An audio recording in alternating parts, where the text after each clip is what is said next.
네, 이번 주 교과는 제1과 우리를 향한 하나님의 선교 1이라고 하는 제목입니다.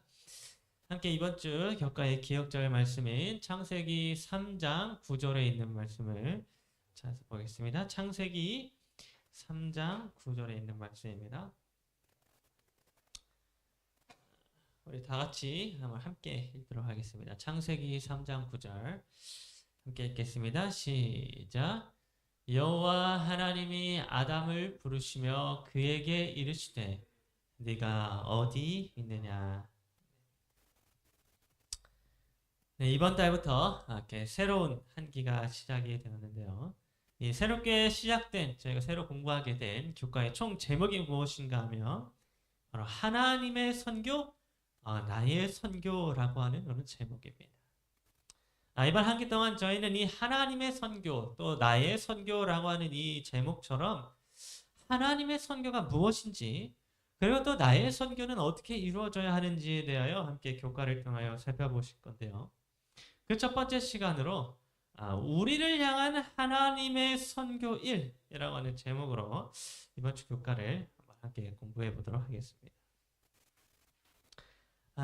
지금으로부터 약 100년 전에 정확히는 1910년도 스코틀랜드의 에딘버러에서 세계 선교 대회가 개최가 되었습니다. 이 선교 대회에는 여기 사진에 보시는 것처럼 정말 1200명이 넘는 전 세계의 선교사들이 여기 이 장소에 모여서 지난 100년 동안의 선교 역사를 이 선교사들이 되돌아보고 또 앞으로 세계에 복음을 전하기 위한 실제적인 방향과 전략을 점검하는 그런 일들을 이 선교사들이 하게 되었습니다. 그런데 1200명이 넘는 이 많은 선교사들이 자신의 선교지에서 있었던 일들을 이렇게 보고하는 와중에 어떠한 일들을 이들이 많이 반성을 하게 되었는가 하면 바로 선교지에서 교단이 다른 사람들끼리 혹은 교단이 다른 구도자들끼리 서로 싸워가지고 대립이 되는 상황이 너무 많았다. 이러면서 이렇게 반성을 가지게 되었다. 사실은 우리 모두가 다 하나님의 나라를 전하기 위하여 사람들에게 복음을 전하였는데 서로가 다른 교단이로 또 서로가 다른 교파다라고 하는 이 이유 때문에 서로 대립하게 되는 과정이 선교지에서 너무 많았다는 것입니다. 여러분 오늘날에도 이러한 일들은 우리 주위에서 자주 일어나고 있는데요. 여러분 우리는 재림교인이라고 하는 이 이유 하나 때문에 오늘날 우리나라에서 수많은 장로교인들과 감리교인들 여러 이런 교인들로부터 좋지 못한 시선을 받고 있습니다. 오히려 믿지 않는 종교를 갖지 않은 사람들은 별 생각 없이 저에게 다가오지만 다른 교단의 사람들은 이렇게 색안경을 끼고 저희를 대할 때가 많은 것입니다. 여러분 이처럼 이와 같은 이유로 이때에 교단과 교파가 서로 다르다 이 이유 때문에 선교사들이 선교지에서 많은 어려움을 겪게 되자 그 일에 대하여 이들이 모여가지고 왜 그랬지 하면서 반성을 하게 되면서 전 세계의 선교사들이 이때에 공동의 목적인 하나님의 나라를 세우기 위해서는 이제부터는 우리가 교파 선교가 아니라 하나님의 선교를 해야 한다라고 하는 이러한 결론에 이르게 되었습니다. 그래서 이때부터 하나님의 선교라고 하는 신학이 점점 강조되기 시작하는데요. 그래서 오늘은 이때부터 개발되어진 이 하나님의 선교라고 하는 그 신학의 개념이 무엇인지를 우리가 함께 살펴보는 시간을 갖도록 하겠습니다. 그러면 선교란 무엇인가 하면 하나님의 본성에서 유래가 된 것입니다. 우리 사람이 선교를 시작한 것이 아니라 하나님의 본성에 선교가 있다는 것입니다. 그래서 우리 교과책은 이것에 대하여 8페이지에 첫 번째 문장에 뭐라고 기록을 해주고 있는가 하면 선교는 오직 하나님 안에서 그 기원과 목적을 찾을 수 있다라고 이렇게 기록을 해주고 있습니다. 즉 선교는 우리들이 시작한 것이 아니라 하나님이 가지고 계신 하나님의 본성을 통하여 시작되어졌다라고 하는 것입니다. 그래서 여러분 우리는 하나님의 선교, 이 하나님의 선교라는 것을 어디서부터 발견할 수 있는가 하면 성경의 시작의 책인 창세기에서부터 하나님의 선교를 우리가 발견할 수 있습니다. 여러분 창세기 3장 8절을 보게 되면 선악과를 따먹고 죄를 지은 아담과 하와가 그 이후에 어떻게 되었는지에 대해 이렇게 기록해 주고 있습니다. 여호와 하나님의 낯을 피하여 동산 나무 사이에 숨은지라. 선악과를 따먹고 죄를 짓게 된 아담과 하와는 그 이후에 하나님의 낯을, 하나님의 얼굴을 피하였다라고 하는 이 표현처럼 이들은 하나님과 죄로 인하여 분리되어지게 되었습니다. 이들은 하나님의 말씀에 불순종하는 그 일로 인하여 이제는 더 이상 하나님의 얼굴을 직접 대면하여 볼 수 없는, 또 하나님을 직접 만날 수 없는 그런 상태에 놓이게 되었고 이제는 죽을 수밖에 없는 그런 존재가 되었던 것입니다. 그런데 여러분 이렇게 아담과 하와가 또 우리 인류가 이제 하나님을 직접 만날 수가 없게 되고 또 죽을 수밖에 없는 존재가 되었을 때에 그때에 무엇이 시작되었는가 하면 하나님의 선교가 이때부터 시작이 되어졌습니다. 그래서 창세기 3장 9절은 이렇게 기록해 주고 있습니다. 여호와 하나님이 아담을 부르시며 그에게 이르시되 네가 어디 있느냐. 여러분 아담과 하와가 죄로 인하여 하나님의 낯을 피하였고 이제는 더 이상 하나님을 직접 만날 수 없는 그런 죄인이 되었을 때에 그들이 아담과 하와가 하나님과 소통할 수 있는 유일한 방법이 무엇이었는가 하면 아담과 하와가 뭔가를 하는 것이 아니라 하나님 자신이 자기를 인간에게 직접 드러내 주시는 그 방법 하나뿐이었습니다. 즉 하나님이 직접 아담과 하와를 찾아오시는 방법 외에는 아담과 하와가 이제 하나님을 만날 방법이 없었다고 하는 것입니다. 그라여 하나님은 죄를 지어서 나무 사이에 숨어있는 이 아담을 직접 찾아오셨습니다. 하나님께서는 이때 아담을 부르시고 네가 어디 있느냐 라고 이렇게 먼저 말씀해 주심으로 아담을 만나 주셨던 것입니다. 여러분 만약에 이때에 이날 하나님이 직접 아담을 찾아오셔서 아담을 불러주시지 않으셨다면 아마 우리는 사탄의 마귀의 지배로부터 벗어날 방법이 전혀 없었을 것입니다. 하나님이 숨어있는 아담을 직접 찾지 않으시고 그냥 그 숨어있는 아담을 내버려 두셨다면 우리 인간은 구원받을 방법이 전혀 없는 것입니다. 그러나 하나님은 이날 친히 아담을 찾아오셨고 아담의 이름을 부르시며 그에게 구원의 복음을 선포해 주셨습니다. 그래서 창세기 3장 15절은 그날 하나님이 아담에게 어떤 구원의 복음을 가르쳐 주셨는지에 대하여 이렇게 기록해 주고 있습니다. 내가 너로 여자와 원수가 되게 하고 네 후손도 여자의 후손과 원수가 되게 하리니 여자의 후손은 네 머리를 상하게 할 것이요 너는 그의 발꿈치를 상하게 할 것이니라. 이건 정말 유명한 성경절이죠. 원복음이라고 우리가 얘기하는 정말 중요한 성경절인데 여기서 하나님께서는 아담에게 구원의 복음을 선포해 주셨습니다.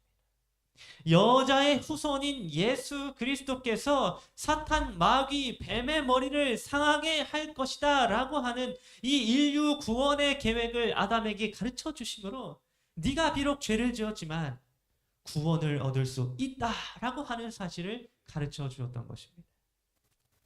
특별히 여러분 지난기에 저희가 공부했던 이 에베소서 1장 4절은 하나님께서 계획하신 이 구원의 복음이 언제 계획되어진 일이었는지에 대하여 이렇게 기록해 주고 있습니다. 창세 전에 그리스도 안에서 우리를 택하사 우리로 그 사랑 안에서 그 앞에 거룩하고 흠이 없게 하시려고. 여러분 하나님은 아담과 하와가 선악과를 따먹고 죄를 짓기 전에 심지어는 아담과 하와가 이 땅에 창조되어지기도 전에 창세 전에 이미 우리 인류를 구원할 선교 계획을 세우셨다라고 하는 것입니다. 그리고 하나님은 창세 전에 계획하셨던 이 선교 계획을 아담에게 찾아가서 말씀해 주셨습니다. 하나님이 우리 인간을 구원하기 위하여 친히 찾아오신 것입니다. 여러분 이것이 바로 하나님의 선교입니다. 하나님께서 친히 우리를 찾아오셔서 우리에게 구원의 복음을 전하여 주신 것, 이것이 바로 하나님의 선교다라고 하는 것입니다. 그런데 하나님의 선교는 그저 하나님이 우리를 찾아오시는 것에서 끝나지 아니하였습니다.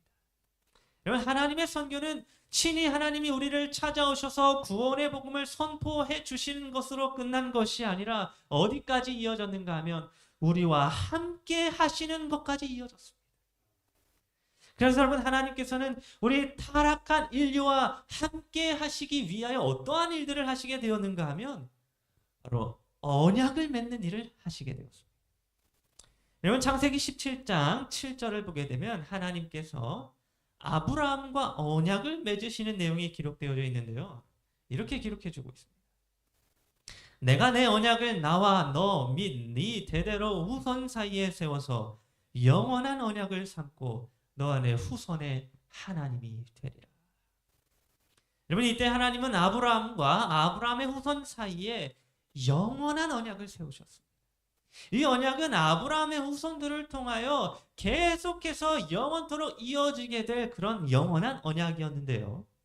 그래서 이 언약은 아브라함의 아들, 누굽니까? 아브라함의 아들 이삭, 이삭을 통하여서도 이 언약이 반복되어졌습니다. 그래서 창세기 26장 3절은 이렇게 기록합니다. 이삭을 향한 언약입니다. 이 땅에 거류하면 내가 너와 함께 있어 내게 복을 주고 내가 이 모든 땅을 너 안에 자손에게 주리라. 내가 네 아버지 아브라함에게 맹세한 것을 이루어. 여러분, 이 말씀을 보게 되면 내가 네 아버지 아브라함에게 맹세한 것을 이루겠다라고 이렇게 표현하고 있는데, 이 표현을 통하여 지금 이삭에게 말씀해 주고 있는 언약이 너의 아버지 아브라함과 맺었던 언약이다라고 하는 사실을 확인해 주고 있었습니다. 그런데 그 언약의 내용이 무엇이었는가 하면 여기 빨간 글씨처럼 내가 너와 함께 있어 너에게 복을 주겠다라고 하는 내용이었습니다. 즉, 하나님께서는 하나님이 아브라함과 함께 하셨듯이 그의 자손인 이삭과도 함께 하겠다, 이렇게 말씀해 주셨다는 것입니다. 그런데 하나님께서 함께 하시겠다라고 하는 이 약속은 이삭의 아들인 누굽니까? 야곱에게서도 또다시 반복되어졌습니다. 창세기 28장 15절은 이렇게 기록해 주고 있습니다. 야곱에게 하는 말씀입니다. 내가 너와 함께 있어 네가 어디로 가든지 너를 지키며 너를 이끌어 이 땅으로 돌아가게 할지라. 내가 네게 허락한 것을 다 이루기까지 너를 떠나지 아니하리라 하신지라. 여러분, 하나님은 아브라함과 함께 계셨으며 아브라함의 아들인 이삭과도 함께 하셨으며 이삭의 아들인 야곱과도 함께 계셔서 그를 떠나지 아니하셨습니다. 여러분, 이처럼 하나님의 선교란 함께 있는 것입니다. 하나님께서 죄로 인하여 죽게 된 우리 죄인들을 친히 찾아오셔서 구원의 복음을 선포해 주실 뿐만 아니라 그 죄인들과 하나님이 친히 함께하여 주시는 것이 바로 하나님의 선교라는 것입니다. 여러분, 이렇게 아브라함과 맺어진 언약은 아브라함과 이삭과 야곱뿐만이 아니라 그 이후에 이스라엘 백성들에게도 계속해서 이어지게 되었습니다. 여러분, 특별히 이스라엘 백성들과는 하나님이 어떻게 함께 하셨는가 하면 바로 성소제도, 성막을 통하여 하나님이 이스라엘 백성들과 함께 하셨습니다. 그래서 출애굽기 29장 45절은 하나님께서 광야에다가 성소를 지은 이유가 무엇인지에 대하여 이렇게 기록해 주고 있습니다. 내가 이스라엘 자손 중에 거하여. 여러분, 출애굽한 이스라엘 백성들로 하여금 광야에다가, 아무것도 없는 그 황량한 광야에다가 성소를 짓도록 하신 이유가 무엇이었는가 하면 바로 하나님께서 친히 이스라엘 백성들 중에 거하셔서 그들과 함께 하시기 위함이었습니다. 여러분, 하나님께서 우리와 함께 하시길 원하신다고 하는 이 하나님의 선교는 사실 어디에서 가장 뚜렷하게 나타나게 되었는가 하면 바로 이 땅에 오신 예수님을 통하여 정말 뚜렷하게 나타나게 되었습니다. 여러분, 마태복음 1장 23절은 이렇게 기록해 주고 있습니다. 보라, 처녀가 잉태하여 아들을 낳을 것이요 그의 이름을 임마누엘이라 하리라 하셨으니 이를 번역한즉 하나님이 우리와 함께 계시다 함이라. 여러분, 이 땅에 하나님의 독생자 아들 예수 그리스도께서 태어나시게 되었는데 그분의 이름이 무엇이었는가 하면 임마누엘이었습니다.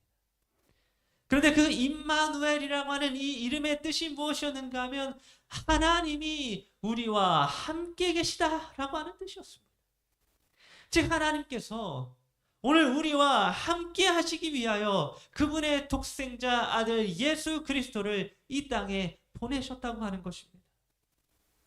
여러분, 마치 하나님이 이스라엘 백성들과 함께 하시기 위하여 아무것도 없는 황량한 광야에다가 성소를 짓게 되었던 것처럼 하나님은 우리와 함께 하시기 위하여 아무것도 없는 보잘것없는 이 세상에 그분의 아들 독생자 예수 그리스도를 보내셔서 우리와 함께 하시게 되었던 것입니다. 그래서 여러분, 광야에 출애굽한 이스라엘의 광야에 성소가 지어졌는데 그 성소는 이 땅에 오신 예수님을 상징해주고 있었습니다. 그래서 출애굽기 29장 45절과 요한복음 1장 14절에 있는 말씀을 비교해서 보면 우리가 그 사실을 확인할 수 있습니다. 먼저 출애굽기 29장 45절은 내가 이스라엘 자손 중에 거하여 그들의 하나님이 되리니 라고 이렇게 성소에 대하여 기록을 해주고 있는데요. 요한복음 1장 14절은 말씀이 육신이 되어 우리 가운데 거하시며 라고 이렇게 기록을 해주고 있습니다. 그런데 여기에서 거한다 라고 하는 이 말의 원어가 둘 다 샤칸이라고 하는 단어로 사용이 되어졌습니다. 즉 하나님께서 성소를 지으셔서 이스라엘 자손들 중에 거하신 것과 예수님께서 말씀이 육신이 되어 우리 가운데 거하신 것이 똑같은 동일한 의미를 지니고 있다는 것입니다. 그래서 구약시대의 성막과 신약시대의 예수님의 몸은 동일한 의미를 가지고 있습니다. 성막이 예수님의 몸을 상징해주고 있다는 것입니다.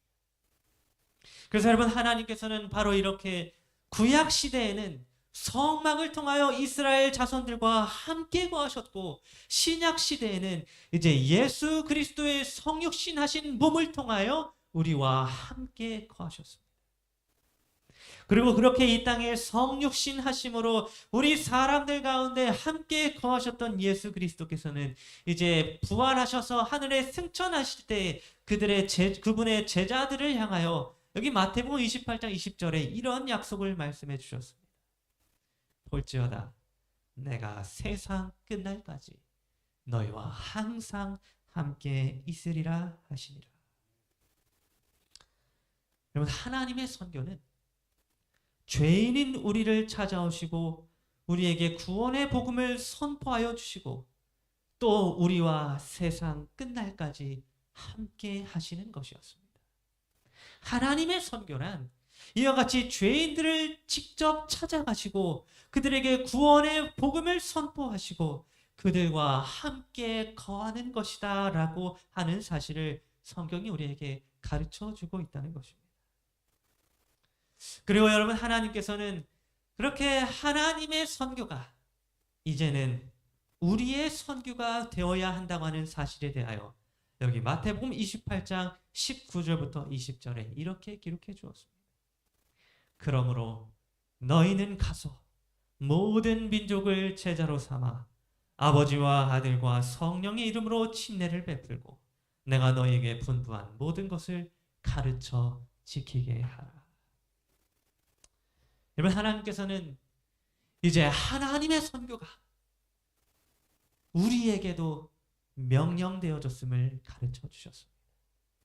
이제는 하나님의 선교가 우리의 선교가 되어서 우리가 우리의 이웃들을 찾아가고 그들에게 구원의 복음을 선포하며 그들과 함께 거하는 일들을 해야 한다고 하는 것입니다.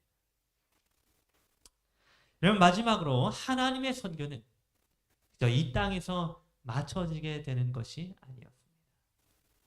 하나님의 선교는 온 우주의 역사 속에서 영원토록 지속되어지게 될 것인데 요한계시록 21장 3절은 그 사실에 대하여 이렇게 기록해 주고 있습니다.